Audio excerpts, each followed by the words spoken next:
Hello mga ka-trending! Welcome back to ZK Trend.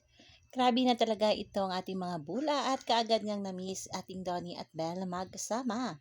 Matapos nga ang birthday celebration ni Belle na talaga namang grabe ang naging ayuda, ay marami pa rin mga bula ang talaga namang miss na miss pa rin ang ating Don Belle. Matapos nga mag-post ang isa sa mga team Donnie na ang ganitong larawan ni Donnie ay kaagad nga pinusuan at marami ring nagsasabi na talaga namang bagay na bagay ang ganitong pormahan ni na Donnie at Belle.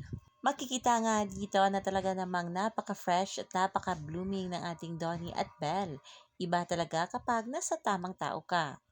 Marami pa ring mga bubblies ang naghihintay pa nga sa mga paayuda pa ng Don Belle, lalong-lalo na nga sa nakaraang birthday ni Belle.